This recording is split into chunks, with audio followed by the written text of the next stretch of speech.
Hello friends. आज हम बात करने वाले हैं आईओसी के बारे में। ये इंडियन फुल फॉर्म है इंडियन ऑयल कॉरपोरेशन।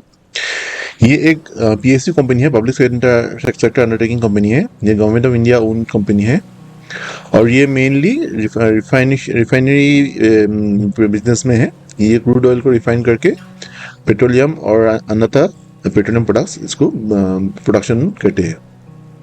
तो ये एक महारत्ना कंपनी है और बहुत ही बड़ी कंपनी है। तो अभी हम देखते हैं इसका हिस्टोरिकल डाटा। तो आज का तो ये ग्रोथ 2.73% है। ये वन डे का ग्रोथ है। आज 6 जून है 2024। फिर इसका 1 मंथ का थोड़ा नीचे गया था थोड़ा। ये 2.27% इसका करेक्शन हुआ था, रेट में था। फिर एक साल का इसका रिटर्न है 83.11% है। तो ये बहुत ही बढ़िया रिटर्न है। एक पीएसयू ये गवर्नमेंट कंपनी होने के बाद भी ये बहुत अच्छा रिटर्न दे रहे हैं।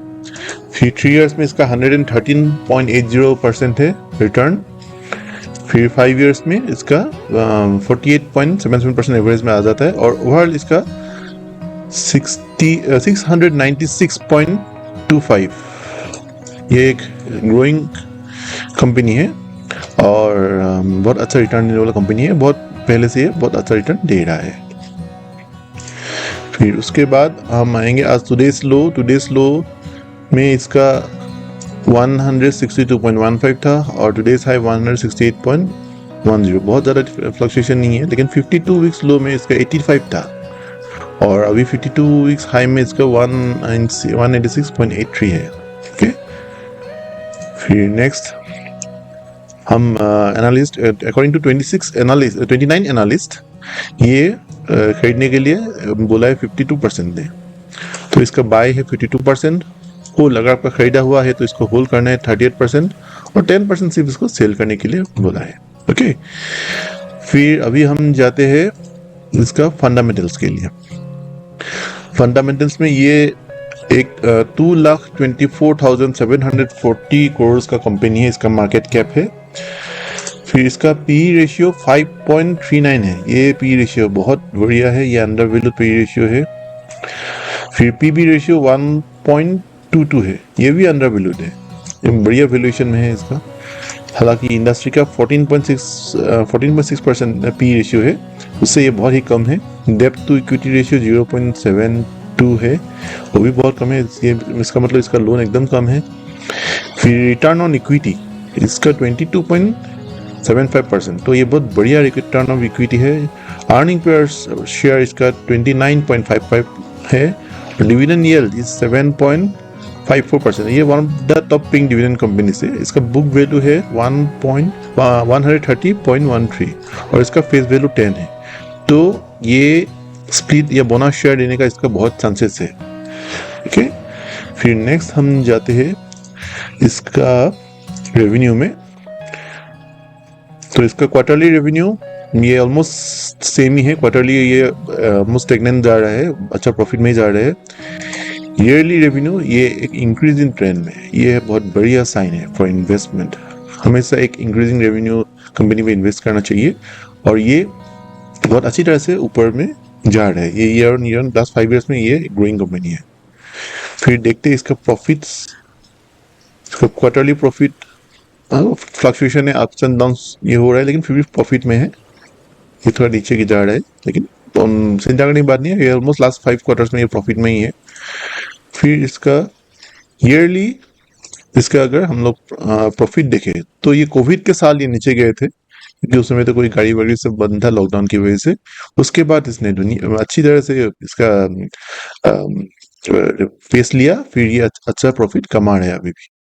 तो ये प्रॉफिट मेकिंग कंपनी सिर्फ कोविड के साल ये नेगेटिव में गया था, प्रॉफिट लॉस हुआ था। फिर अभी एट प्रेजेंट इसका 23 में इसका टोटल फाइनेंशियल प्रॉफिट है 11,704 करोड़। तो ये बहुत अच्छा प्रॉफिटेबल कंपनी है। फिर अभी इसका नेटवर्थ देखते हैं। नेटवर्थ इसका ये भी नेटवर्थ एवर इंक्रीजिंग है, अच्छी तरह से ये बढ़ रहा है। ये अच्छा कंपनी है। तो ये अच्छा अंडर वैल्यूड कंपनी है जिसमें आप इन्वेस्टमेंट कर सकते हैं। फिर इसका प्रोमोटर तो मेनली गवर्नमेंट ऑफ इंडिया है। गवर्नमेंट ऑफ इंडिया इसका 51.50% है। रिटेलर इसका रिटेल में 29.67 है और फॉरेन इन्वेस्टर 8.50 है। टॉप म्यूचुअल फंड्स जो इसमें इन्वेस्ट कर रहा है ये है UTI Nifty next 50 index fund, फिर DSP Nifty next 50 direct growth, फिर SBI Nifty next 50 index fund और ICI Prudential next 50 index fund. तो मैक्सिमम इंडेक्स फंड में है ये, क्योंकि ये लार्ज कैप कंपनी है तो सब इंडेक्स फंड इसमें इन्वेस्टेड है। फिर जाएंगे इसका डिवीजन पे, तो ये इसका डिविडेंड हिस्ट्री है। लास्ट डिविडेंड दिया था अभी तो एक डिविडेंड आने वाला है जुलाई में, 12 जुलाई को एक आ रहा है। ये ₹7 पर शेयर है। उससे पहले नवंबर 23 में आया था, ये ₹5 पर शेयर है। और जुलाई 23 में भी आया था ₹3 पर शेयर। अगस्त 22 में 2.4 और ये फरवरी 22 में ऐसे एक अच्छा डिविडेंड रेगुलर पेइंग, एक साल में एक दो बार तो ये डिविडेंड पे ही कर रहा है। तो इससे मालूम पड़ता है ये अच्छा under value dividend paying company है, प्रॉफिट मेकिंग कंपनी है और इसमें आप लॉन्ग टर्म इन्वेस्टमेंट भी करने के लिए ये बहुत अच्छा कंपनी है और आपका रिटर्न बहुत अच्छा देंगे। तो इसके साथ आज के लिए इतना ही।